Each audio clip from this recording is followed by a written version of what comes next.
Sapitam yena bhutale Swayam rupa kadamayham Yadati swapadantikam.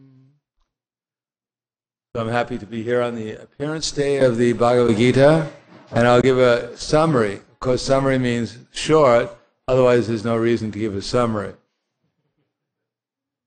So I'm not going to take very much time.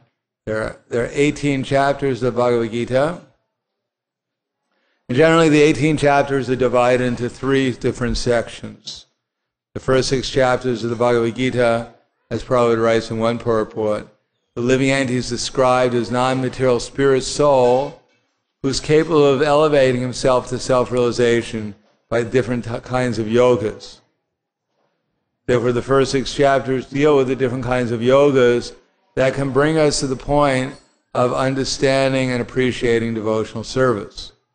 In the middle 6 chapters of the Bhagavad Gita deals with pure devotional service, and the last 6 chapters deal with Gyan, or the knowledge that we need to keep us fixed in our devotional service. Maya is always trying to discourage us, so therefore we need knowledge to keep us and not become deviated. Of course, we know first chapter is called Observing the Armies on the Battlefield of Kurukshetra, where the scene is set. Arjuna, after looking over his relatives, decides not to fight. Arjuna is obviously under the illusory energy, identifying himself with his relatives. In the second chapter, contents of the Gita summarized. Krishna gives us a hint of karma yoga, jnana yoga, and something about bhakti yoga. And there he begins to explain to Arjuna the difference between matter and spirit,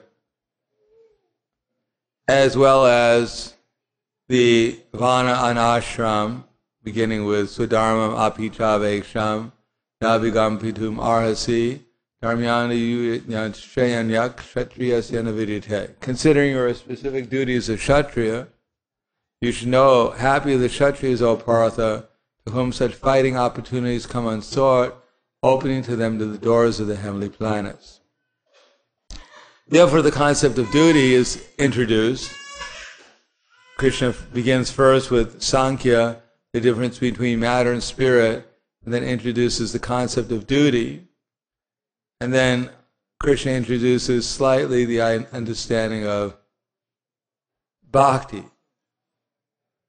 that we should apuryamanam achala pratishtam samudram apa pravishanti advat tava karmyam pravishanti sarve sachantim apnauti nakama kami. That a person is not bewildered by the incessant flow of desires that enter like rivers into the ocean, which is always being filled but is always still, and alone achieve peace, and not the man who strives to satisfy such desires. So the idea of being in Krishna consciousness so that one is experiencing a higher taste, and by that higher taste not becoming disturbed by the incessant flow of material desires that are arising out of our past karma. Therefore it's called a summary, beginning with the second chapter, beginning with explaining the difference between matter and spirit, the qualities of the soul, such as Nainam Chindanti Shastrani, Nainam Tahati Pavaka, the Chainam Kaledi Antyapo Nashoshiti Marata. The soul can't be cut to pieces by any weapon, nor burned by fire, nor worrisome by water, nor withered by the wind. Avyakto yam, achintyo yam, avikaryam uchite, tesmarevam viditvainam nanu shoshiti marase. The soul is insoluble, unbreakable, etc. Then up to the point of doing our duty, and if we do our duty, we can become neutral to the happiness and distress of material existence. Sukha dukkhe same kritva lava lavo jaya jayo tato yudhaya dudhyasva yo karma sukha naivam papam hapsasi. And then we come to the point where Krishna explains about doing our work without attachment, finally bhakti yoga, fixing the mind on the Supreme, And then Arjuna apparently is confused in the beginning of the second chapter, where he says, Arjuna vacha jayasi chet karmanaste mater bhuter janardana tat kim karmani gore mam yojayasi keshava. That my intelligence is bewildered by your equivocal instructions, because Krishna, first of all, seems to tell Arjuna to realize that you're a soul and to stop fruitive activity.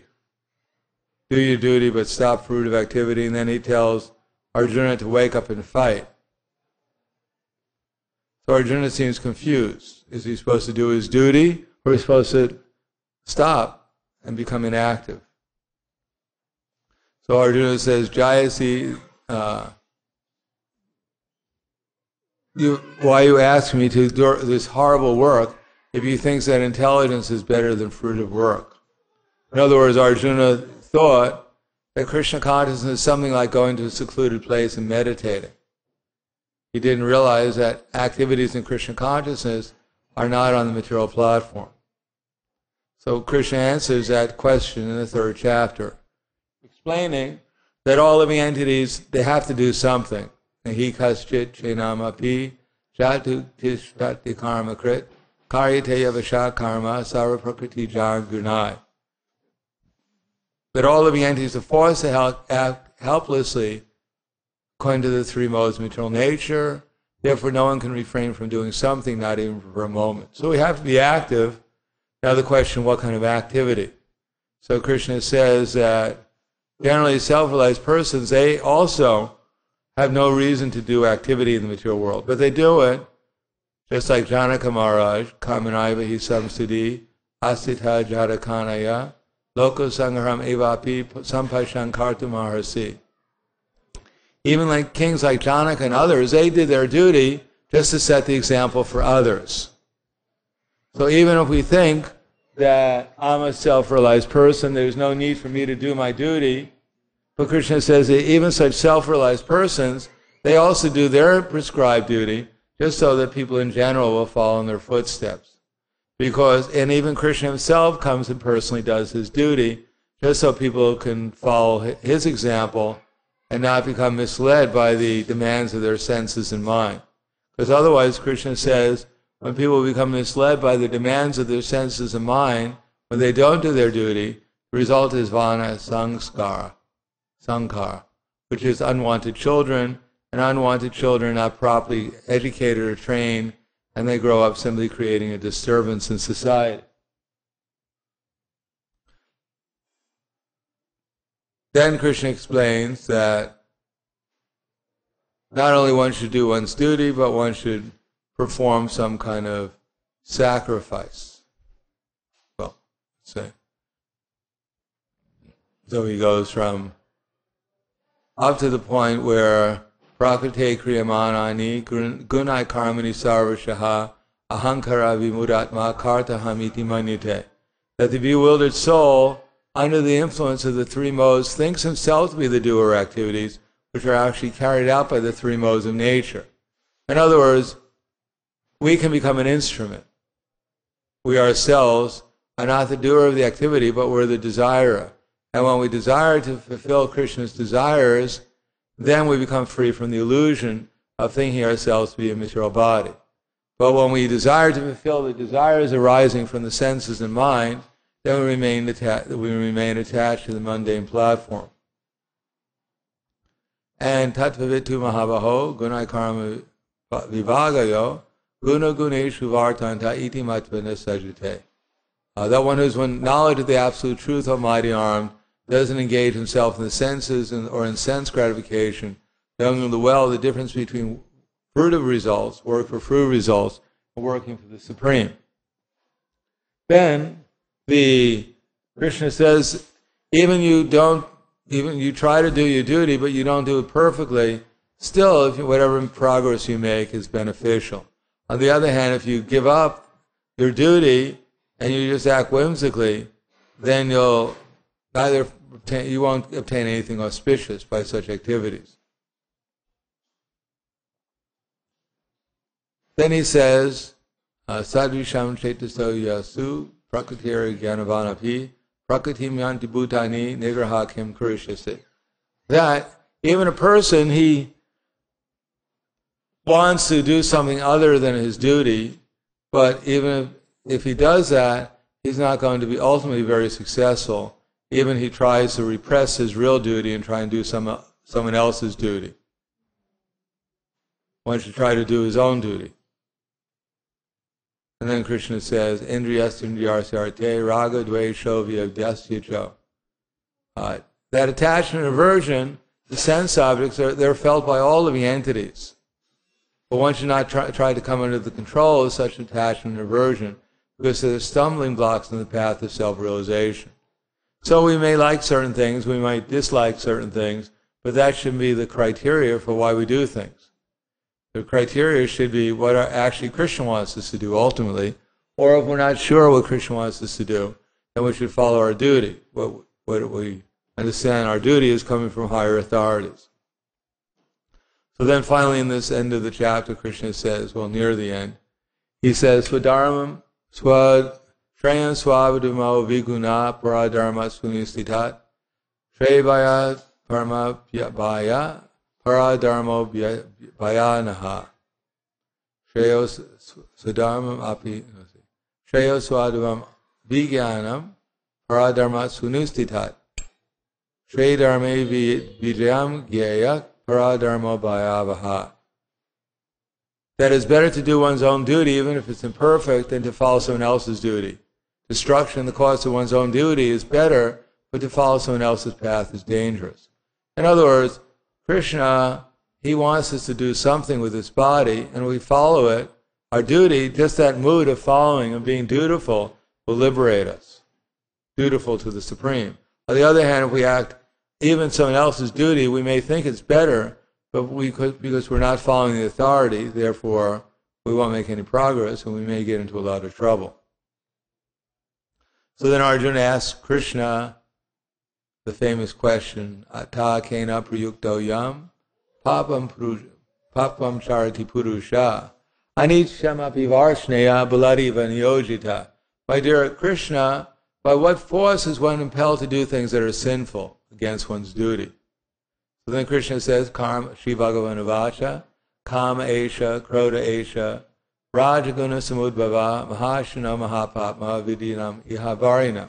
That it's lust only, Arjuna, which is the all-devouring sinful enemy of this world, and later turns into wrath. In other words, we're being impelled by material desire, and material desire doesn't stop there.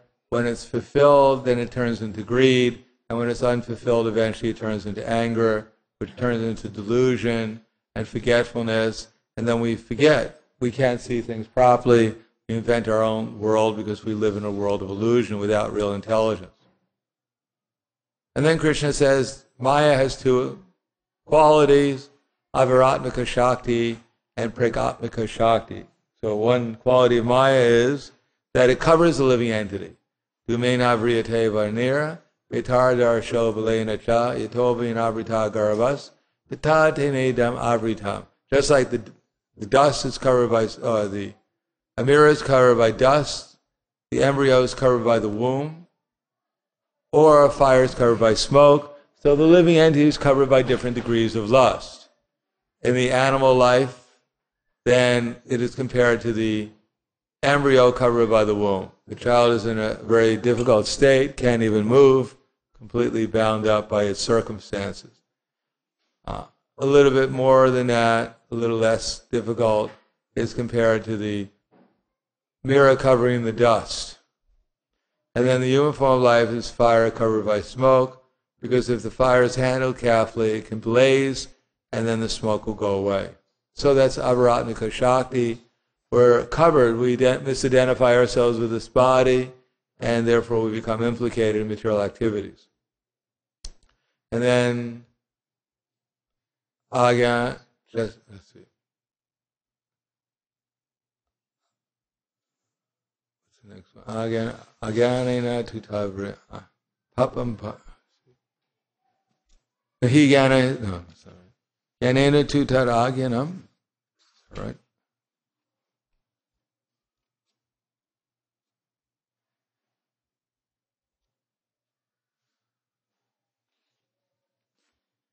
Avritam Gyana Etena, Gyanino Nityavarina, Kamarupena Kuntiya, Dusprena Analena Cha.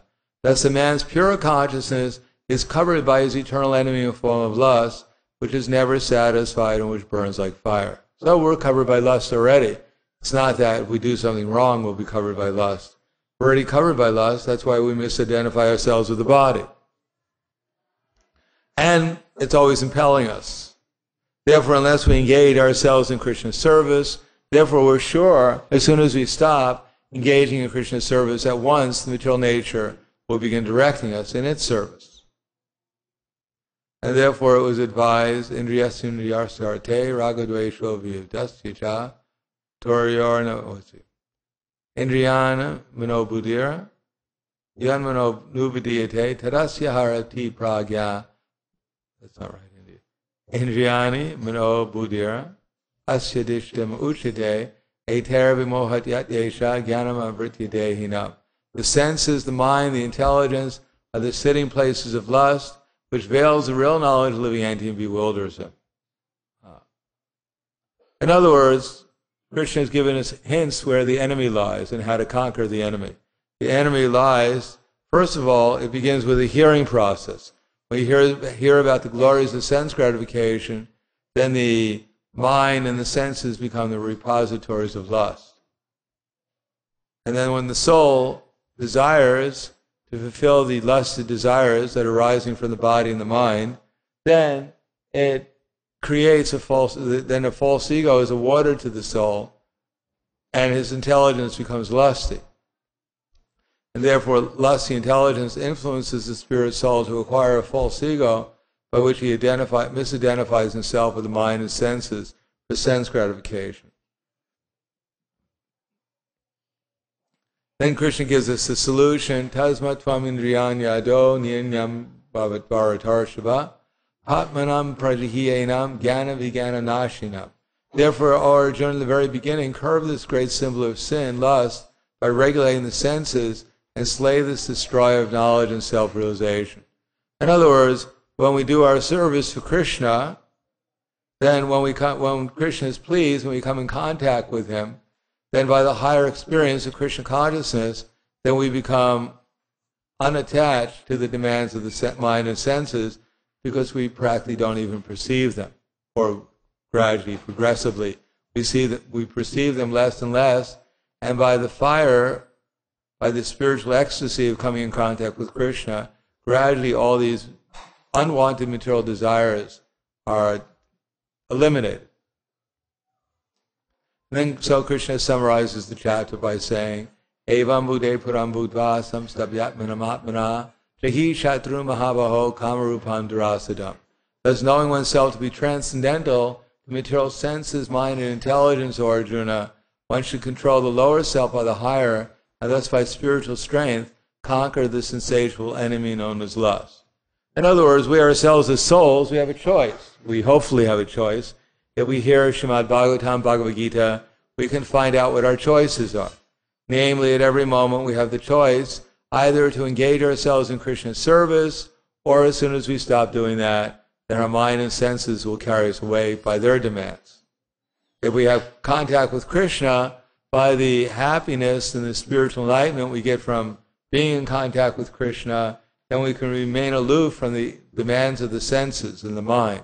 But as soon as we lose our contact with Krishna, then once the demands of the senses and mind take over, and therefore we become forced to act according to the modes of nature, whether they're in goodness or in passion or in ignorance. So in order to acquire that knowledge, which will keep us in Krishna consciousness, Krishna explains the 4th chapter, and in the 4th chapter he more or less tells Arjuna that I'm God, and that if you understand that I'm God, which is the whole idea of the Bhagavad Gita, Janma karma chame divyam, evam yoveti tatvataha, tyaktvadeham punarjanma, naitimam eti sorjana. One who knows the transcendental nature of my appearance and activities does not, upon leaving this body, take birth again in the material world, but attains my transcendental abode. So, by factually coming in contact with Krishna through the process of Krishna consciousness, then the result will be that one will actually understand who Krishna is and what's the nature of his existence as compared to material existence. Then Krishna says, Vitaraga Vayakroda Manmayama Upashitya Bhava Jnana Tapasa Putamadbhava Agata. Being freed from attachment, fear, and anger, being fully absorbed in me, and taking refuge in me, many, many persons in the past became purified by knowledge of me, and thus they all attained transcendental love for me. By becoming absorbed in Krishna consciousness, one gets transcendental knowledge and eventually develops love for Krishna. On the other hand, those who remain in their material conceptions of life are generally divided up to those who are materialists, who believe that there's nothing beyond sense gratification, that matter is everything. Those who are impersonalists, who believe that there's something beyond matter, but it's impersonal. Spirit is impersonal. And those who don't believe in matter and don't believe in spirit are just angry and frustrated. Therefore, those who are materialists, they certainly neglect spiritual life. Those who are impersonalists, they fear having a spiritual identity. And those who are voidists, they're certainly frustrated by the void conception of life.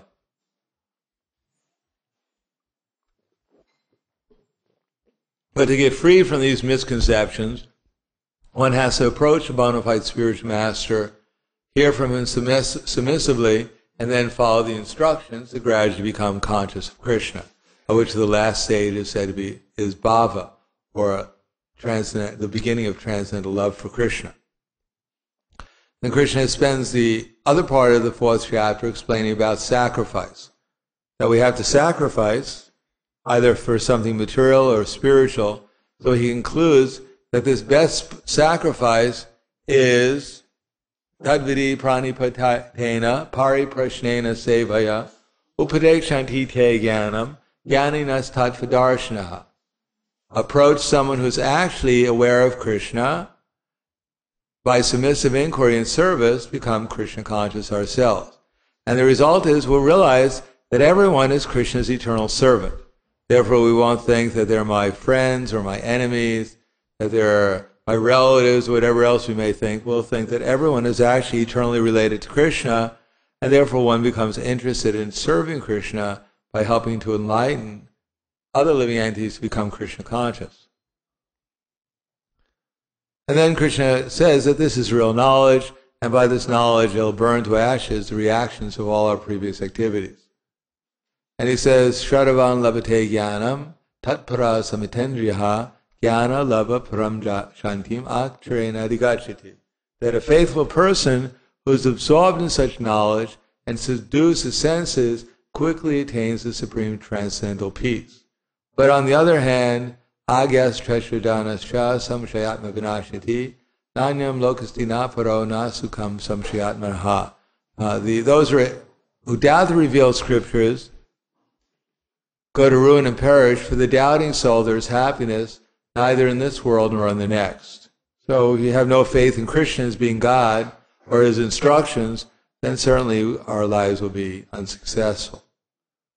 At the end of the 4th chapter, Krishna suggests or tells Arjuna, Tasma agira sambhutam ritstam jnana sanatmanaha chitvainam samshayam yogam atishto tishtavarata.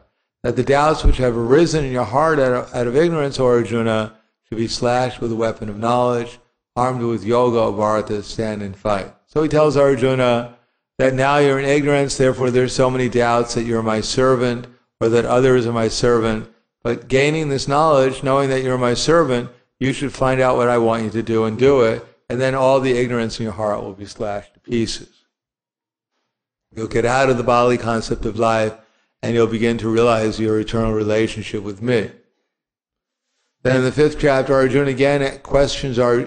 Arjuna questions Krishna as to whether the ultimate realization is personal or impersonal, and Krishna explains in the 5th chapter the vision of a self-realized person, culminating in Bhoktaram Jagatapasam Sarva Lokamaheshwaram Suridam Sarvabhutanam Gyatvam Shantim Richati.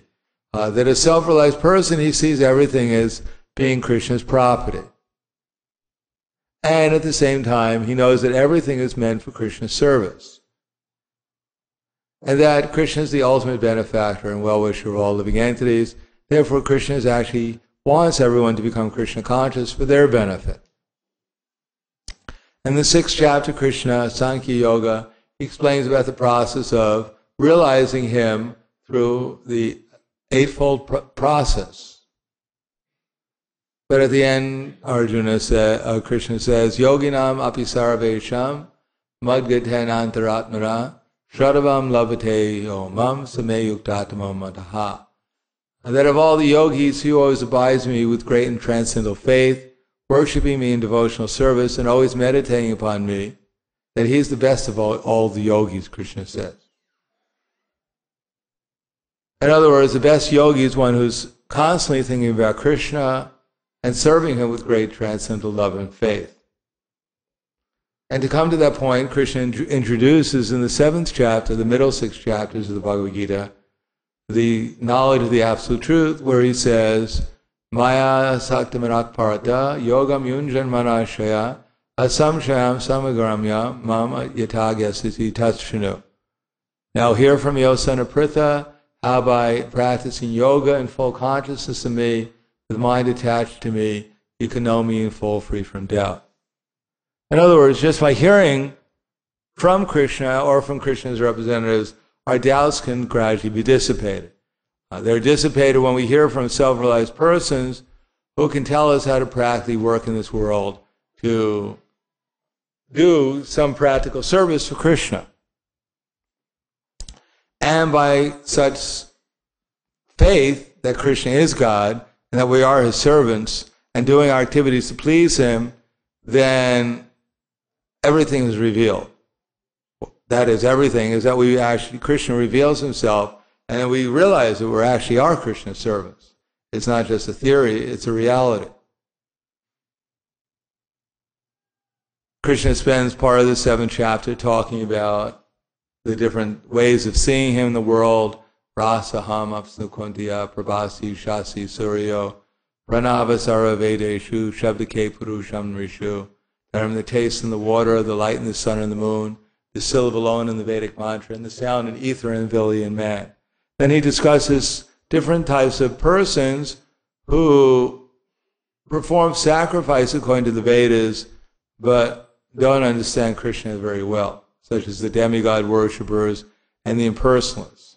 So for them, Krishna says, Naham prakasha sarvasha yogamaya samavrita Buddhayam nabijanati lokoyam ajam avyam. That I'm never manifest to the foolish and unintelligent. For them I'm covered by my eternal creative potency, Yogamaya, and so the deluded world knows me not, whom unborn and inexhaustible. In other words, anyone who's attached to either sense gratification in some way or another, either in this world or in the spiritual world, then Krishna is covered from them. They can't understand Krishna properly. Therefore, but then Krishna says, Yesham antikatam papam jananam punya karmanam te dvanva mohanirmuktva bhajante mam drida vrataha. That those who have practiced the religious principles in previous lives and in this life, whose sinful actions are completely eradicated, are free from the dualities of delusion, and they engage themselves in my service with determination. Those who are atheistic, those who are deceitful, those who are sinful, and those who are foolish, they generally never take to Krishna's service. The Mudhas, the Maya Pritagyanas, the Asuram Bhavam Ashrityas, and the Naradamas. But if one is a little pious, then he begins following the Vedic process by practicing regular principles of religion. Then he rises up to the platform of performing pious activities, then conquering sinful reactions, acquiring knowledge about the Absolute Truth, engaging in devotional service, acquiring knowledge about the Supreme, then eventually meditating in trance upon the Supreme Personality of Godhead and becoming perfectly conscious of Krishna. Then Krishna explains that this is especially in the 8th chapter, this is especially important at the time of death. That anta kale chamameva smaran muktva kalevram yak priyati tyajandeham siyati paramangatim. That one who quits his body remembering Krishna alone, he goes back to the spiritual world. He goes with Krishna. But yam yam vapi smaram bhavam tyajantyantikalavram tam tam evaiti kontya sada tad bhava bhavitaha. On the other hand, a person who thinks of something other than Krishna, then they get that kind of body, whatever their thoughts are, which are determined by activities during this lifetime or other lifetimes. Then in the 8th chapter, Krishna goes on to explain about how there is a yoga process of realizing Him, meditating upon Him, fixing your mind upon Him. There is, and by such yoga practice, one can leave the body at the right time, or if one is not so expert, one will not leave it at the right time. But Krishna says, don't worry about that, just engage in devotional service, and this aspect will be taken care of. That the goal of all the Vedeshu, Jagneshu, Tapasu, Chaiva, Daneshu, Yat Punya Palam Prativyam, Adyati Tatsaram Vidam Viditva, Yogi Paramstanam Upaiti Chadyam. That the aim of all these different processes, which is ultimately to be realized in Krishna, will be obtained just by devotional service. So in the 9th chapter, Krishna says, Idam tu te guyatmam pravakshamanu shuyave, jnanam vijnanam sayitam gyajgatva moshase shubha. He'll explain to Arjuna about devotional service because Arjuna is not envious of Krishna. And he says, Raja Vidya Rajaguyam Pavitram Idam Uttamam Pravaksha Vargamam Dharmyam Susukam Kartum Aviyam. That this knowledge is the king of education, the most secret of all secrets, the purest knowledge, and because it gives direct perception of the self by realization, is the perfection of religion, is everlasting, and is joyfully performed. And then Krishna explains in the 9th chapter about the process of pure devotional service, beginning with Mahatmanas Tumam Partha Daivim Prakritim Ashitya Vajanyanyanyam Manaso Gyatvapudidim Aviyam. Now those who are actually devotees and absorbed in the eternal energy, they're always doing things like chanting Krishna's name, Sadatam Kirtiyanto Mam Yatantastra Drudavrataha Masyantastamam Bhaktyani Pasate. Chanting Krishna's name, bowing before Him, always engaged in His service. These devotees worship Him with devotion. This is sufficient to reach perfection. On the other hand, there are the pantheists that Krishna describes, who are Ham Kratur Ham Jagna, Mantraham Aham Eva Jam Aham Agnir Aham Hutam, Pitaham Asti Jagato Mata Data Pitamaha, Vedyam Pavitramam Kara Riksam Yaja Evacha. Aham Kratur Aham Jagna, Swaraham Aham Oshujam, Mantraham Aham Eva Jam, Aham Agnir Aham Hutam. About the pantheists who see everything is Krishna's energy. And then he talks again about the demigod worshippers, etc. And then he concludes that Ananyas Chintayanto Mam Ye Janai Paripasate Tesham Nityabhyuktanam Yoga Shemam Bahamyaham. That there's no need for all this pantheism, demigod worshippers, impersonalists, etc. That simply if you engage my service, meditating upon my transcendental form, then I'll carry what you lack and preserve what you have.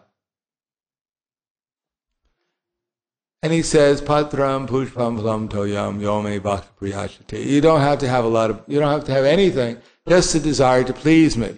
If you offer me a leaf, a flower, some fruit, some water with love and devotion, then I'll accept it. It's simply our relation with Krishna doesn't depend upon anything material, simply depends upon our sincerity trying to please Krishna. Then at the end of the chapter he says it doesn't matter who you are, even if you're sinful, even if you're this or that, women, Shudras, Vaishyas, whatever, Brahmins, whatever. Simply manmana bhava madbhakto madhyaji mamnamskuru mame vaishyasi yuktaivam atmaram atparayanaha. Just engage your mind thinking of me, engage your activities in my service, be surrendered unto me, completely absorbed in me, surely you will come to me.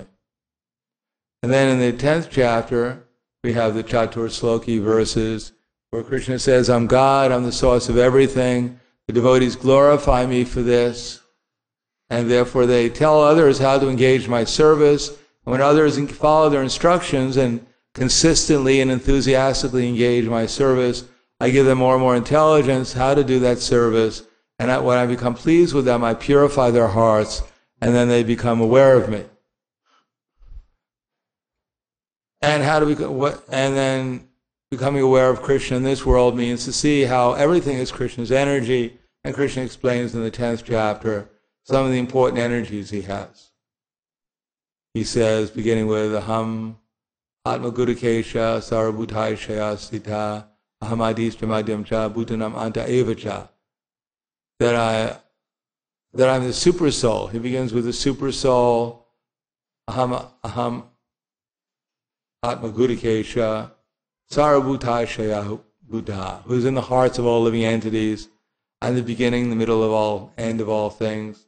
And then he ends the chapter with saying with Ataiva Bhavana Yad Yad Vibhuti Mat Sattvam Shrimad Orjitam Eva Va Tat Tat Eva Bhagacha Tvam Mama Tejang Sasambha. But what is the need for all this detailed knowledge? With a single fragment of myself, I pervade and support this entire creation. Know that all glorious and mighty creations, they spring from but a spark of my splendor. And in the 11th chapter, Krishna personally manifests the universal form before Arjuna and tells Arjuna, Kalosmi lokashe kriprarido lokansamahārtamiha praritak vitepi twamnabha vishanti sarve evasitat pratnyukeshyoda. The time I am, the destroyer of all worlds, I have come here to engage all people. With the exception of you, the Pandavas, everyone here on all sides will be slain. Therefore, the solution is Tasmat yutishti sholavasva ditva shatrum bhuksham rajan samridan mayayavata niyatam purvameva nimitra matram bhavasavasachin. Get up and prepare to fight, and after conquering your enemies, you'll enjoy a flourishing kingdom. There are Arjuna already put to death by my arrangement, and you can be Savasachin can be but an instrument for the fight.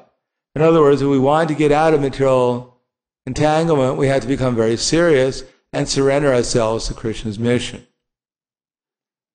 the activities of Krishna consciousness and Krishna's mission. And at the end, Krishna again displays his forearm form to Arjuna. Arjuna wants to see the universal form so that others can understand that not only theoretically Krishna claimed he was the universal form or the source of all the energies in this world, but he actually practically displayed it before Arjuna. And then Krishna summarizes again, telling Arjuna to engage in devotional service. Mad karma kren, mad paramo, mad bhakti, mad karma kren, mad paramo, mad bhakti sangavarjitaha, nirvara sarvabhuteshu yaksamam eti pandava.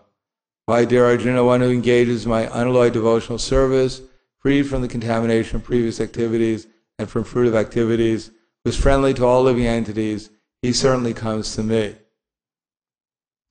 Then the 12th chapter, Arjuna again asks him which is better.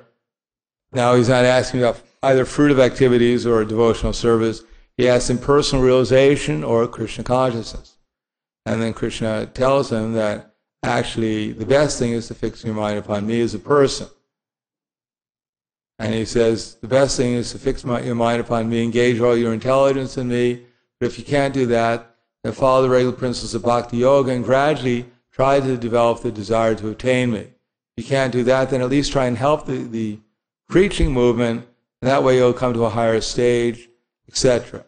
And then he tells about the good qualities of the devotees, how they develop, and how by having the good qualities of devotees and Krishna, they become dear to Krishna. Now in the middle, that ends the middle 6 chapters, and in the last 6 chapters, Krishna explains about nature, enjoyer, and consciousness, how we're all spiritual beings. Therefore, we're Krishna's spirit, we're both conscious. Now we're conscious of this body, and if we want to get out of the bodily concept of life, we have to develop qualities by using the body according to our psychophysical nature, but engaging in, especially in devotional service. Beginning with amaditvam, idambitvam, hingsa shanti arjavam, acharya pasanam socham sthiriam atma vinigraha. Humility, pridelessness, non-violence. By using the body in this way, gradually we come to the perfection of pure devotional service. And then at the end, Krishna says, Yata prakashya ekam krishnam lokimam ravi tata prakash shetrim shetra tata krishnam prakashiti varata. Just like the sun is illuminating all the universe with its sunlight, so similarly the soul within the body illuminates the entire body by its consciousness. Therefore the soul, if he can understand who he is, Kshetragam evam antaragyana chakshusha bhuta prakriti moksham cha ye viduryanti te para. But when he becomes enlightened as to his spiritual nature and he can see the Supreme Soul, then even at the hour of death he can enter into the kingdom of God. In the 14th chapter, Krishna explains about the three modes, goodness, passion, ignorance, how the whole world is being conducted by those modes.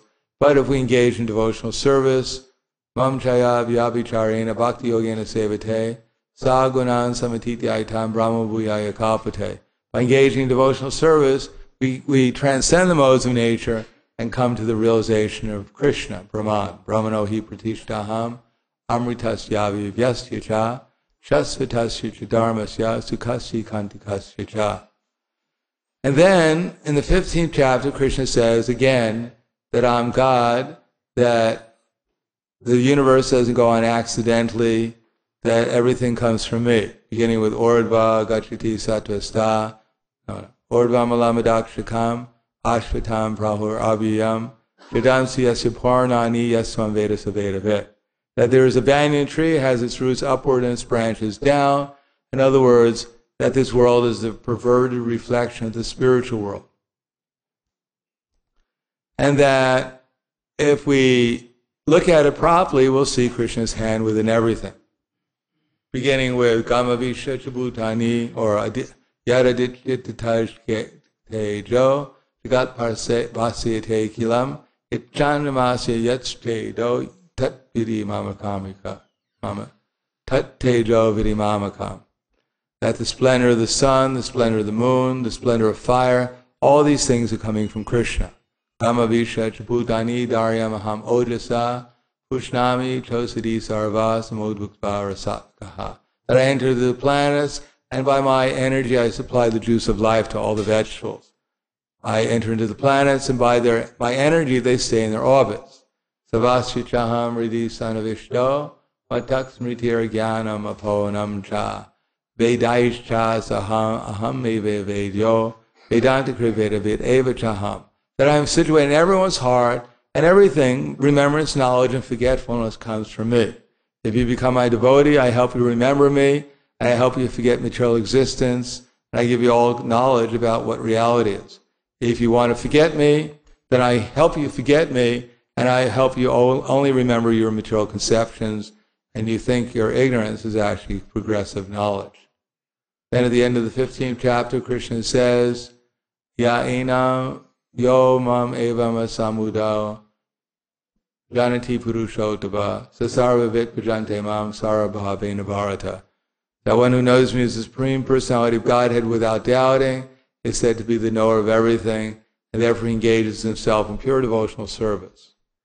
Iti goyatama shastram idam nyuktva mayanaga Etad Budva Buddhipat Sat Krita Kritas Shavarata. That this is the most confidential part of all the Vedic scriptures, O Arjuna, that anyone who understands this will become wise, and his endeavors will know perfection. And in the 16th chapter, Krishna explains the difference between the demoniac and the divine, and he concludes the 16th chapter by saying, Yakshastra vidim utsrija vartate kamakarata, asasidim avapnoti nasukam naparam gatim. That the one who gives up Shastra and works whimsically can obtain neither peace nor perfection nor the supreme destination. Therefore, tasmat Shastram pramanam te kya karma kartumiharasi. Tasmat Shastram pramanam te, what's that? Tasmat Shastram pramanam te karya karya vivestito gyatva Shastra vidanaktam karma kartumiharasi. One should know what is duty and what is not duty by the scriptures, and knowing such duty one should act so one can gradually become purified. Then Krishna answers the question at the end in the 17th chapter, the divisions of faith, about what's the destination of those who work with faith under the modes of nature. But ultimately Krishna again concludes the chapter, which is more or less the final chapter, by saying that Ashwadaya Purush, Ashwadayahutam Datam, Pastaptam Kritam Chayat, Asat Ichushate Partha, Nachate Pratino Yiha. That anyone who performs any sacrifice, charity, and penance without faith in the Supreme, then it's useless both in this life and in the next. In other words, everything should be performed with faith in Krishna consciousness. And in the 18th chapter, Krishna again summarizes the Bhagavad Gita. He goes over Karma Yoga, Jnana Yoga, and then he again comes back to Ashtanga Yoga, and at the end he says, Sarva Dharma Prajaja, Mame Kamasharanam Braja, or he says, Manmana Bhava Madbhakto, Madhyajim Nam Mamaskuru, Mame Vaishasi Satyam Te Pratijani Priyosime. Again he repeats the same instruction again. Always think of me, become my devotee, worship me, offer your obeisances to me. The result is you'll come to me without fail. I promise you this because you are my very dear friend. And give up all the other types of activities, varieties of religion, and just follow my instructions. Don't fear. Don't hesitate thinking that I'll be missing something or Krishna won't be able to help me. But if you do that, then Krishna will take care of everything else. And his very last instruction is, Ya idam paramam guyam, Ya idam paramam guyam, mad bhakteshva vidashati, bhaktimayim param kritva mamai vaishati samshaya. Achatasman manusheshu kasyame priya kritamaha, bhavitanachat me tasmad anyak priyataro bhuvi. That in this world, one who preaches my message, that devotional service is guaranteed, and at the end he'll come back to me. That in this world there's no one more dear to me than he, nor will there ever be one more dear. So we preach Bhagavad Gita, Krishna's message, or assist those who are preaching the message of Bhagavad Gita, then we become very dear to Krishna, and devotional service becomes easy, and our progress becomes much more rapid. And then at the end, Krishna asks Arjuna if he's heard with rapt attention, which is the qualification for understanding Bhagavad Gita. And Arjuna said, yes, I've heard with rapt attention. I've understood what you said, and now I'm going to carry your orders and I will fight. And Sanjaya concludes that Yatira Yogeshwara Krishna Yatra Partha Dunardara Tatra Shira Vijayo Bhutira Dhruva Nityamatira Mama. That wherever there is Krishna, the master of all mystics, whether there is Arjuna, the supreme archer, there will certainly be victory, morality, and extraordinary power and opulence. That is my opinion.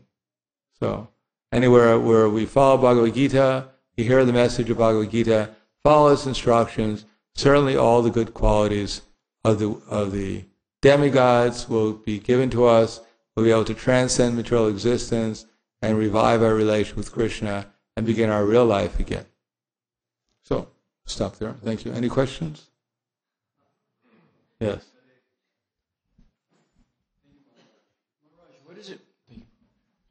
What does it mean that the 9 gates of the body become illuminated in the mode of goodness? They become free from lust, anger, greed. Instead of looking around, seeing what we can enjoy here, we look around and see how we can serve Krishna here. Instead of tasting things out of lust, then we taste them appreciating how they were offered to Krishna. So they're not contaminated by material desires or conceptions. Thank you. Yes.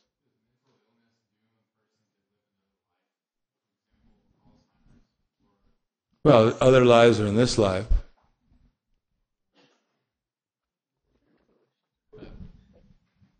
My question was, do mental illnesses such as like Alzheimer's, do they force you to live another life? Since at the time of death, you can't really make a decision on anything as you don't really have any knowledge. Yeah, without becoming fully conscious of Krishna, then we have to come back. But that's out of the control of the living entity. No, it wasn't out of the control. They made their decision before that when they engaged in sinful activities. Is sinful activities the cause of Alzheimer's disease? Yeah, of course. It's the cause of all disease. Violating the laws of nature. Really? Truly. Okay. If you eat too much or eat too little, sleep too much or sleep too little, if you're not following the laws of nature, then if you're irregular in your habits or you're doing things you're not supposed to do, then you'll get sick.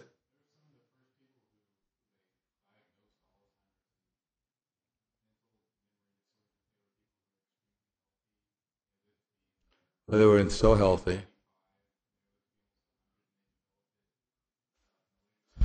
Yeah, anyhow, this body is karma. That's where it's coming from, our material activities. It's due to forgetfulness of Krishna.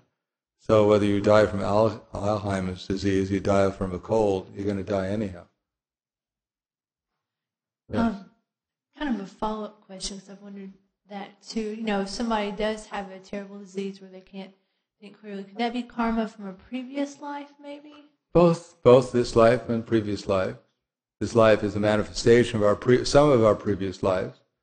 So if we don't correct what we're doing, and even we do try and correct, material life means birth, death, old age, and disease. Everyone gets sick eventually, and they die. So if somebody doesn't fully realize the purpose of a human life, they might come back in a different kind of human life or an animal body or something like that. Therefore, that's why we're trying to suggest to people that they chant Hare Krishna, read Bhagavad Gita. Let's get it right this time. Let's do better at least. So we'll stop there. Thank you very much. Grantaraj Srimad Bhagavad Gita Ki Jai. Srila Prabhupada Ki Jai. Gaur Premanande. Srila Prabhupada Ki Jai.